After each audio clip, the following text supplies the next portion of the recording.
On March 5, 2025, a US-9 Malawian Quachas Reaper drone took off from an airbase in Djibouti and began a routine reconnaissance flight over the Red Sea that ended up being not so routine. A few hours into its 27-hour mission, while in international airspace, the Houthis fired several missiles at the drone. Despite firing dozens of flares, one of the missiles scored a hit and sent the $30 million aircraft plummeting into the sea. But this was not the first time this had happened. The loss of this drone was the 12th drone the Houthis had shot down since 2023 and came just a few weeks after they tried to shoot down a manned F-16 we covered in a previous video. These two incidents, coupled with the 174 attacks on US Navy ships and 145 attacks on commercial shipping since 2023, signal that the US strategy up to this point had not been working. So, Donald Trump decided to do something drastic to wipe the Houthis off the face of the earth for good. The first wave began at 0130 local time with a bang.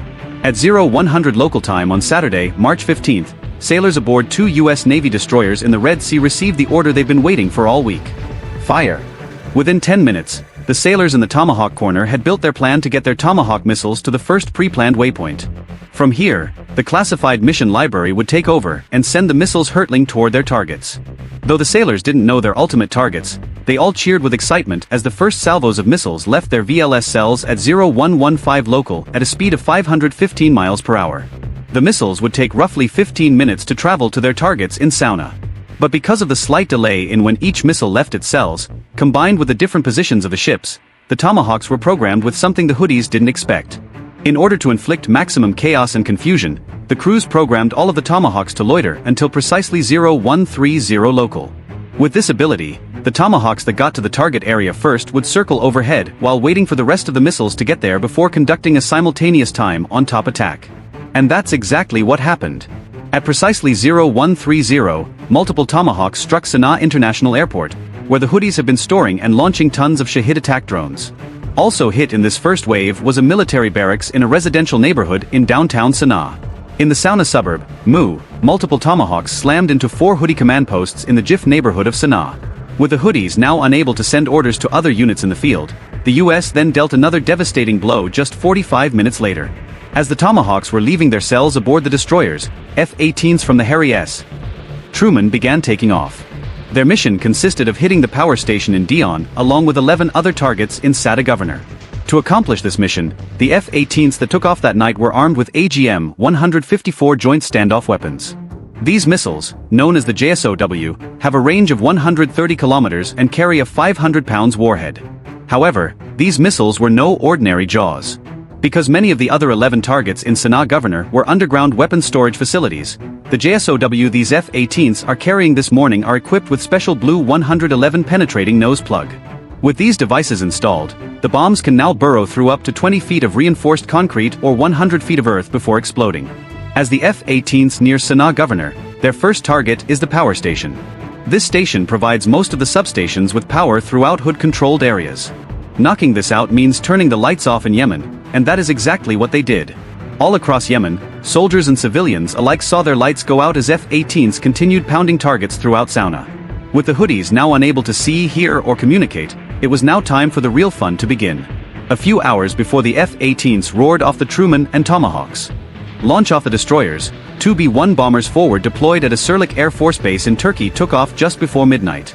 These bombers are part of Task Force 242 and are part of the Air Force's forward deployed strike capabilities. And this morning, they are earning their paychecks. With a distance of about 1,700 miles to go at a cruising speed of 647 miles per hour, it would take the B-1s just under 3 hours to reach the target area, just in time for the F-18s to have turned off the lights. Unable to see the bombers coming with their air search radars now turned off, the pair let loose with a full salvo of 24 AGM-158 joint air-to-surface standoff missiles, sums each. And the best part about it, they didn't even have to get close to any of the Hood's air defenses. For you see, the maximum range of the Hood's most advanced missile sites is about 120 kilometers.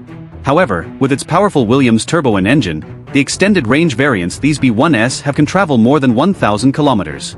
And not only that, but the Air Force didn't buy the great value brand JASSMs. For you see, this missile can loiter just like the Tomahawk to strike at once for maximum effect. And that's exactly what happened. Right on time at 0300 local, salvos of JASSMs rained down on Houthi UAV facilities all around Alba Governorate. In total, the B-1s eliminated at least 8 such facilities that virtually wiped out the Houthis' cache of Shahid drones. And it wasn't even breakfast yet. Not to let their bomber buddies show them up, several Air Force F-15 Strike Eagles took off from bases in Qatar and the UAE. With a max speed of Mach 2.5, these jets took off from their bases as the B-1S turned around to return to theirs. Fully loaded down with 2,000 pounds joint direct attack munitions, these warbirds pummeled 2 apartment buildings in IB Governorate. However, there were no civilians living in them at the time. This is because the Houthis kicked everyone out of their homes and stashed weapons there in the false belief America wouldn't blow up an apartment building. And with impeccable timing, the F-15s lit up the night sky precisely at 0420. And the party was just getting started. After the F-18s returned to their Truman to rearm and relaunch, they took off with some amigos this time around. If you look at this aircraft, it might look like another old F-18, but it's not. Though based on the F-18 body, this aircraft is the EA-18 Growler. Its primary mission is electronic attack by suppressing enemy air defenses. While it normally does this through jamming pods like this one, this morning it gets to try out a seldom-used toy.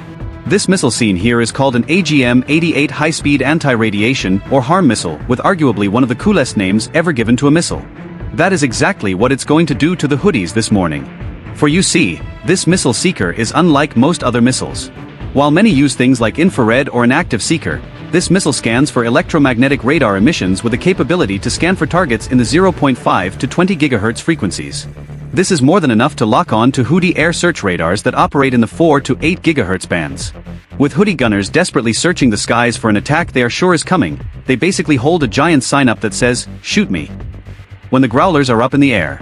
With Houthi radar installations blasting as much radiation as possible, looking for American planes, the Growlers find them first. At a range of about 70 nautical miles, the Growlers let loose their harm missiles. They peel away just in time to see them connect with their targets and effectively wipe out all air defenses in the region. And if the Houthis thought the Americans were done, this was the perfect time for Billy Mays to say, "But wait, there's more." Back in the Red Sea, the Navy was getting ready for round 4.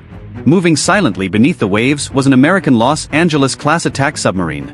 Though primarily intended to destroy ships at sea, the Navy has converted them to fire Tomahawk missiles as well.